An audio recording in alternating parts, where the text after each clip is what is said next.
Yo tout le monde! Alors avant de débuter, comme je l'ai dit sur ma vidéo d'hier, en ce moment avec les fêtes je suis beaucoup occupé, je passe beaucoup de temps en famille et je pense que la prochaine vidéo ça sera en fin de semaine. Vous pouvez me rejoindre sur Instagram, le lien est dans la description et comme ça vous pouvez me suivre personnellement et aussi connaître en avance le sujet des prochaines vidéos. Alors Barcelone et Madrid sont toujours des monstres européens, des grands cadors, mais ils ne font plus aussi peur qu'avant. Cet été, les deux clubs ont eu un mercato assez agité. Madrid a enfin réussi à enrôler Eden Hazard, un transfert voulu depuis très longtemps. Ils ont fait venir aussi l'attaquant de Francfort, Luka Jovic, pour qu'il puisse succéder petit à petit à Benzema. Le Colombien James a fini son prêt et ils ont trouvé une doublure à Marcelo qui est l'ancien lyonnais Ferland Mendy. Mais surtout, ils ont perdu Keylor Navas et pour moi, c'est une grande erreur.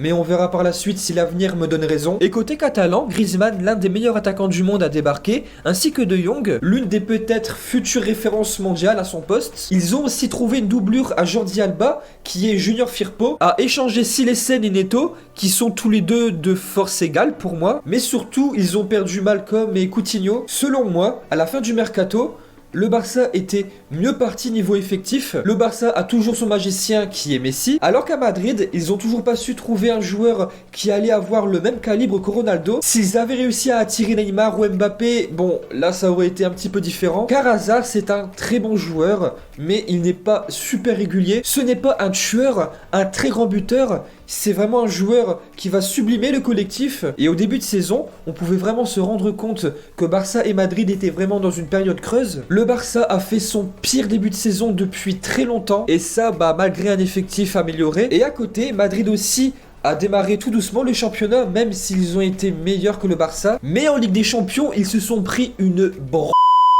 Ils ont su rehausser la barre petit à petit, mais vraiment dans une grande difficulté pour moi. Ce qui me fait sourire, c'est qu'en ce moment en championnat, à la trêve, le Barça est seul leader. Et en Ligue des Champions, ils n'ont pas encore perdu un seul match.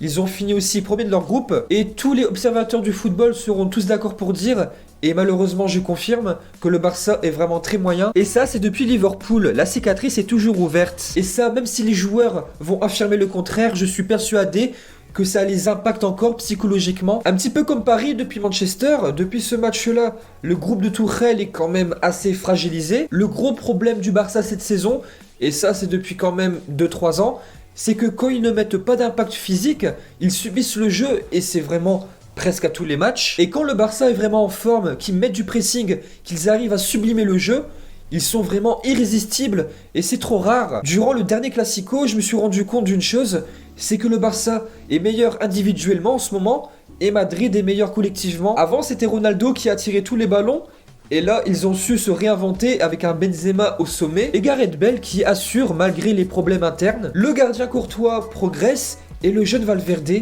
il est quand même assez impressionnant. Non, pas lui, l'autre. Toni Kroos a su retrouver un bon niveau et Casemiro, il est super important pour eux. Griezmann et Hazard, c'est un petit peu le même combat. Deux joueurs très talentueux qui sont venus pour aider leur club à retrouver le sommet, mais c'est pas vraiment comparable. Antoine ne se blesse pas, il n'est pas venu pour être le numéro 1, alors que le Belge, il est venu entre guillemets pour faire oublier Ronaldo, a eu des difficultés comme du surpoids, et après il s'est blessé alors qu'il avait retrouvé un bon niveau. Mais malgré ça, si tu me poses la question, lequel de ces deux joueurs va le plus vite s'imposer dans leur club? Je vais te répondre Eden Hazard. Je pense que Hazard va être plus important pour Madrid que Griezmann va être important pour le Barça. Le grand Real d'Ancelotti de 2014 n'est plus, et même si Zidane a su gagner 3 Ligues des Champions de suite, ils se sont fait lourdement éliminer l'an dernier contre l'Ajax. Dans 3 mois, ils vont se heurter à un très grand Manchester et en ce moment, ils sont deuxième du championnat. Le Barça est premier, ils sont donc mieux placés, mais honnêtement, je sens Madrid plus en confiance. Et ça, malgré qu'hier soir, ils ont enchaîné leur 3e nul de suite. Comme je l'ai dit la semaine dernière, pour aller loin dans une saison et gagner la Coupe d'Europe, tu es obligé de privilégier le collectif qu'au talent individuel. Pour moi, en Ligue des Champions, c'est Barcelone qui ira le plus loin. Mais en Espagne, si les deux clubs gardent leur même état d'esprit, qu'ils jouent de la même manière, je mets Madrid un poil devant. À Madrid, tous les joueurs font la différence, même si oui, c'est Benzema qui est l'animateur numéro 1, alors qu'au Barça,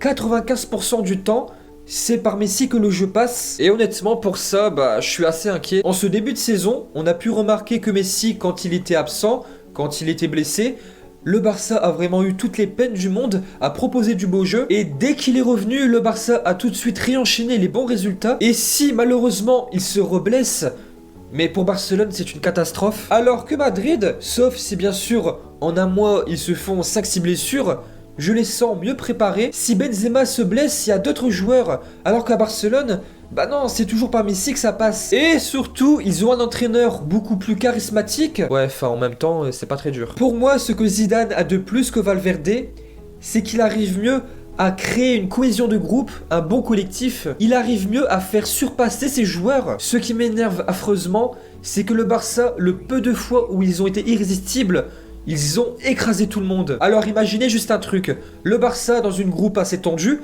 ils ont fini premier invaincus. En championnat, ils sont premiers et pourtant, ils sont moyens. Alors imaginez s'ils sont vraiment à leur top niveau. Imaginez juste le potentiel qu'ils peuvent avoir. Maintenant avec le Barça, sur chaque action offensive adverse, mais j'ai peur, je stresse. Samedi dernier, Barcelone a gagné avec une belle différence de but, mais on s'est ennuyé tout le match. Alors oui, c'est bien, ils ont largement gagné, mais j'aurais vraiment préféré qu'ils écrasent leur adversaire, que ça déroule sur le terrain. Mais non, comme d'habitude, sur le terrain, ils ont marché. Ils se sont contentés du minimum. Cette saison, Madrid est moins bon que le Barça, mais ils arrivent beaucoup mieux à se surpasser. Et je pense vraiment, et ça me fait mal de le dire, Madrid a toutes les chances de gagner le championnat. Le sentiment que j'ai en ce moment, c'est que le Real progresse, alors que le Barça stagne. Alors, si tu me poses la question, laquelle de ces deux équipes a mieux commencé la saison ?